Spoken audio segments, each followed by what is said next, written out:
महादेव के ऊपर अगर आप अखंडित चावल, खंडित नहीं, यहां लिखा है अखंडित विधो, खंडित चावल नहीं, अखंडित, टूटे हुए चावल नहीं होने चाहिए।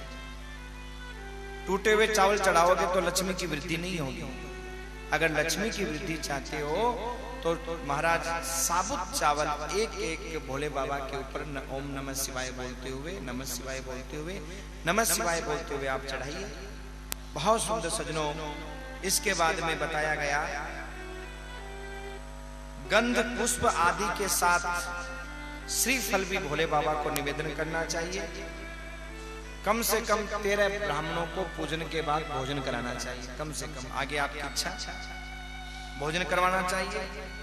और जो पातकों से परेशान है, पातक ज्यादा महाराज घर में आते हैं, तो पातकों की निवृत्ति के लिए तिलों के द्वारा भोले बाबा का पूजन करना चाहिए।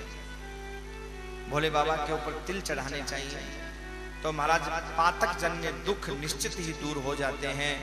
ये यहाँ पर वर्णन किया गया है।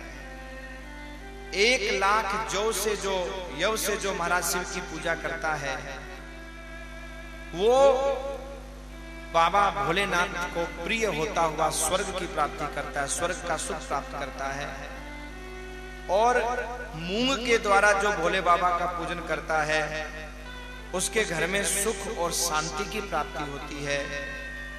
और आगे लिखा, जिसको ज्यादा शत्रुओं का भय रहता है कि भाई बड़े दुश्मन हैं हमारे, तो दुश्मनों की निवृत्ति के लिए यहाँ पर वर्णन किया गया है कि राई से भोले बाबा का पूजन करना चाहिए।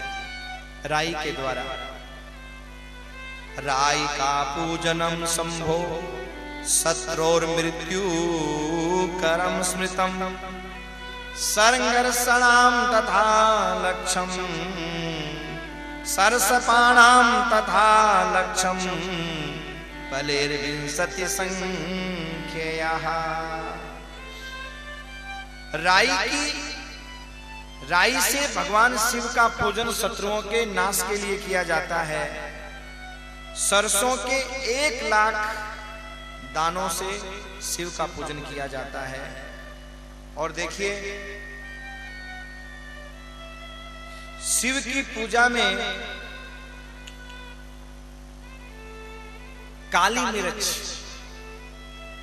के द्वारा जो पूजा की जाती है, वो भी शत्रुओं के नाश के लिए की जाती है।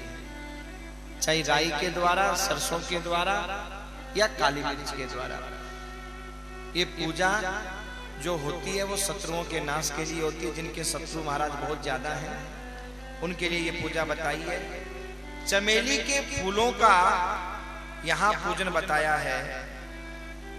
राई के फूलों का यहाँ पूजन बताया है। मल्लिका, मालती के फूलों का पूजन बताया है कि महाराज मालती के फूलों से कैसे पूजा की जाए, कन्नेर के फूलों से कैसे पूजा की जाए। और इस प्रकार कहा, जिसकी बुद्धि जड़ हो गई हो, तो जड़ बुद्धि की निवृत्ति के लिए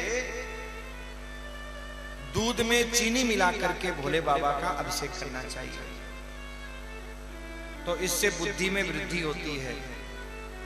और बहुत सुंदर, अगर आपके घर में कलह होती है, तो कलह की निवृत्ति के लिए भी सजनों दूध के द्वारा भोले बाबा का अभिषेक किया जाता है। इसीलिए दूध के द्वारा हम भोले बाबा के ऊपर, पर एक बात ध्यान रखना, दूध गाय का होता है तभी अभिषेक हमारा सफल होता है। ये थैली वाले दूध जो आजकल आ रहे हैं ना, भले आप 250 ग्राम में दूध ले आओ, 1 किलो दूध नहीं मिले आपको, 11 किलो दूध नहीं मिले, जल मिला लो, पर चाहे वो सालेग्राम जी का अभिषेक हो, ठाकुर जी का अभिषेक हो, चाहे शिव जी का अभिषेक हो, लेकिन होना चाहिए गाय के दूध के द्वारा ही। अगर गाय का दूध नहीं है तो आपका अभिषेक बेकार है, कोई मतलब नहीं, ध्यान रखिएगा। सब्सक्राइब करें हमारे YouTube चैनल साधना गोल्ड को और पाएं वीडियो सबसे पहले। और हाँ, बेल आइकन दबाना ना भूलें।